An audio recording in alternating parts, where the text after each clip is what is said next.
Hello friends, you are watching physics concept by Pooja. आज हम class +2 का चैप्टर 1 डिस्कस कर रहे हैं, जो कि है इलेक्ट्रिक चार्जेस एंड फील्ड्स। आज हम न्यूमेरिकल 1.3 करेंगे अकॉर्डिंग टू एनसीईआरटी बुक का सोल्ड एग्जांपल है 1.3। स्टार्ट करते हैं। इस एग्जांपल में हमसे क्या पूछ रहा है? ये हमसे पूछ रहा है कि एक कप ऑफ वाटर में कितना total positive and negative charge होगा। ठीक है, तो सबसे पहले हम मान लेते हैं कि जो कप ऑफ वाटर हम ले रहे हैं उसका मास कितना है, 250 ग्राम है।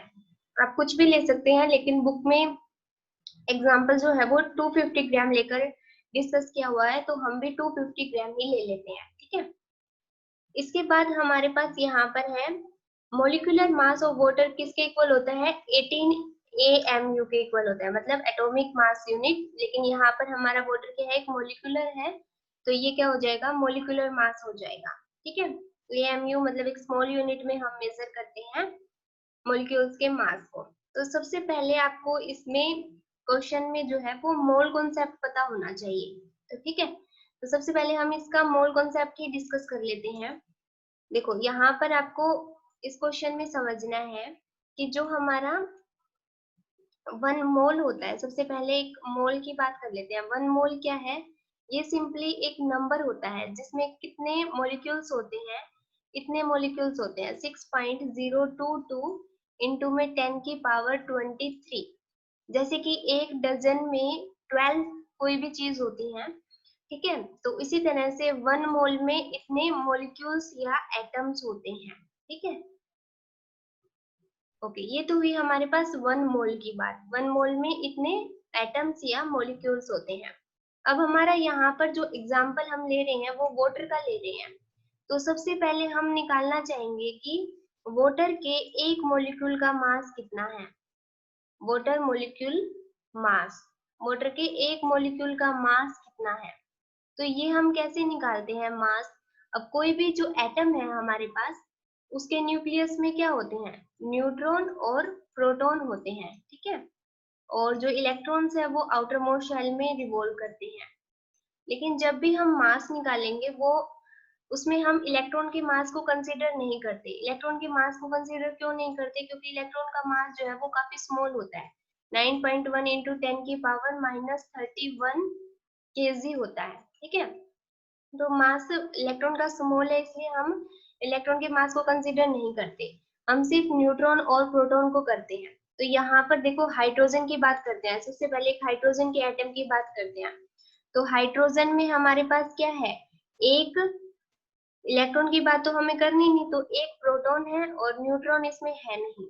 तो इसमें कितना हो जाएगा, मास जो है वो 1 प्रोटॉन का हो जाएगा, मास ऑफ 1 प्रोटॉन। लेकिन हमारे पास यहाँ पर क्या है, हाइड्रोजन के पानी के अंदर क्या है, 2 एटम्स है, तो यहाँ पर 2 इंटू में मास ऑफ प्रोटॉन हो जाएगा। ठीक है, ये तो हुआ हमारा मास हाइड्रोजन एटम का। प्लस में अब हम ऑक्सीजन की बात करते हैं। तो ऑक्सीजन में देखो, ऑक्सीजन का एटॉमिक नंबर कितना होता है, 8, और मास नंबर होता है 16। तो यहाँ पर हमारे पास इसमें कितने प्रोटॉन हो जाएंगे, 8 प्रोटॉन हो जाएंगे। ठीक है, और न्यूट्रॉन कितने हो जाएंगे, 16 - 8, क्योंकि मास नंबर्स में से अगर एटॉमिक नंबर मास करते हैं तो नंबर ऑफ न्यूट्रॉन्स आते हैं हमारे पास। तो 8 ही क्या हो गए हमारे पास यहाँ पर, न्यूट्रॉन हो गए। ठीक है, और 8 इलेक्ट्रॉन है, लेकिन इलेक्ट्रॉन का मास तो हम कंसीडर कर ही नहीं रहे, तो हमारे पास ये कितना हो जाएगा, 8 इंटू में मास ऑफ प्रोटॉन प्लस में 8 इंटू में मास ऑफ न्यूट्रॉन। और प्रोटॉन और न्यूट्रॉन का मास जो है वो नियरली सेम हम मानते हैं। वो कितना होता है, कंसीडर करते हैं 1.67 इंटू में 10 की पावर -24 ग्राम। ठीक है, ग्राम की बात करें तो -24 पावर में आएगा, और अगर केजी की बात करें तो -27 हो जाएगा। ठीक है, क्योंकि 1 केजी में कितने होते हैं, 1000 ग्राम होते हैं। ठीक है, तो यहाँ पर हम इस क्वांटिटी को, जो मास ऑफ प्रोटॉन और न्यूट्रॉन होता है, इसी को हम बोलते हैं 1 AMU, यानी कि एटॉमिक मास यूनिट। ठीक है, तो अब हम बात कर रहे थे ऑक्सीजन की। तो ऑक्सीजन में कितना आ जाएगा, 16।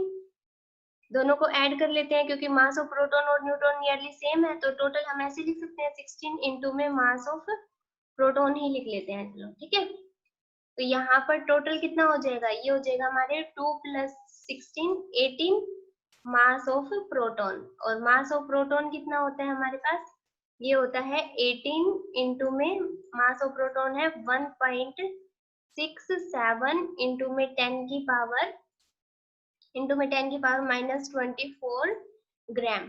तो ये हमारे पास वाटर के एक मॉलिक्यूल का मास आ गया। ये क्या है, वाटर के एक मॉलिक्यूल का मास। और इसको हम इस तरह भी लिख सकते हैं 18, और इसी क्वांटिटी को हम क्या लिखते हैं 1.67 10 की पावर -24 को ही लिखते हैं 1 AMU। तो AMU एटॉमिक मास यूनिट। तो ये हमारे पास कितना आ गया, वाटर के एक मॉलिक्यूल का मास आ गया। ठीक है, क्लियर है। क्या है हमारे पास, वाटर के एक मॉलिक्यूल का मास कितना आ गया है 18 AMU। अब हमें क्या निकालना है, अब हमें निकालना है कि 1 मोल जो वाटर के हैं उनका मास कितना होगा। तो 1 मोल में कितने मॉलिक्यूल्स हैं, 1 मोल में हमारे पास इतने मॉलिक्यूल्स हैं। और ठीक है, 1 मोल में इतने मॉलिक्यूल्स हैं, और वाटर के एक मॉलिक्यूल का मास एक ये है। ग्राम की बात कर लेते हैं, तो हमारे पास 1 मोल वाटर मॉलिक्यूल का मास कितना आ जाएगा 18 इंटू में, ये हमारे पास 1.6 इंटू में 67 लिख लेते हैं, इंटू में 10 की पावर -24, और इंटू में एक मोल में कितने मॉलिक्यूल्स हैं इतने, एवोगैड्रो नंबर के इक्वल 6.02 इंटू में 10 की पावर 23। तो जब आप इसको सोल्व करोगे तो हमारे पास इक्वल आ जाएगा आंसर 18 ग्राम के। ठीक है, तो ये हमारे पास आ गया क्या, 1 मोल वाटर मॉलिक्यूल्स का मास, और एक मॉलिक्यूल का मास कितना होता है 18 AMU, और 1 मोल के मॉलिक्यूल्स का मास वाटर के कितना है 18 ग्राम। अगर आपको सिंपली ध्यान रखना है तो सिर्फ आप मॉलिक्यूलर मास निकाल लीजिए, तो इस AMU की जगह पे अगर ग्राम लिख देंगे आप, तो वो ही हो जाता है हमारा क्या, 1 मोल वाटर मॉलिक्यूल का मास। आई होप आपको ये मोल कॉन्सेप्ट समझ आ गया होगा। सिंपली मैं एक बार और डिस्कस कर देती हूँ। देखो 1 मोल का क्या मतलब है कि इसके अंदर इतने वाटर के मॉलिक्यूल्स हैं। 1 मोल में ये नंबर होता है, 1 मोल सिंपली एक नंबर है जिसके अंदर इतने मॉलिक्यूल्स या एटम्स होते हैं। ठीक है, हम बात कर रहे हैं वाटर मॉलिक्यूल की। तो वाटर के अंदर देखो 2 एटम है हाइड्रोजन के, और एक है ऑक्सीजन का। तो इसका जब हम मास निकालेंगे तो हम लिख सकते हैं 2 इंटू में मास ऑफ प्रोटॉन, और ऑक्सीजन का निकालेंगे तो लिख सकते हैं 16 मास ऑफ प्रोटॉन। तो 16 + 2 18 मास ऑफ प्रोटॉन, और मास ऑफ प्रोटॉन हमारे पास होता है 1.67 इंटू में 10 की पावर -24 ग्राम। और इस क्वांटिटी को जो 1.67 है इंटू में 10 की पावर -24 ग्राम है, इसको AMU लिख सकते हैं, एटॉमिक मास यूनिट। तो ए वाटर के एक मॉलिक्यूल का मास आ जाता है हमारे पास 18 AMU, और जब 1 मोल का निकालेंगे, एक मॉलिक्यूल वाटर का 18 MU है, 1 मोल में कितने मॉलिक्यूल्स हैं इतने मॉलिक्यूल्स हैं। तो जब हम इसको क्वांटिटी को इससे मल्टीप्लाई कर देंगे तो हमारे पास 1 मोल मॉलिक्यूल्स का मास आ जाएगा वाटर की। ठीक है, क्लियर है। ओके, अब हम देखते हैं नेक्स्ट हमें क्या करना है। तो यहाँ पर देखो मैंने क्या लिख रखा है शुरू में, मॉलिक्यूलर मास ऑफ वाटर मैंने बता दिया 18 MU कैसे निकाला है, और मास ऑफ 1 मोल मतलब इतने मॉलिक्यूल का मास कितना निकाला हमने 18 ग्राम। तो ये पूरी कैलकुलेशन हमने कर ली है।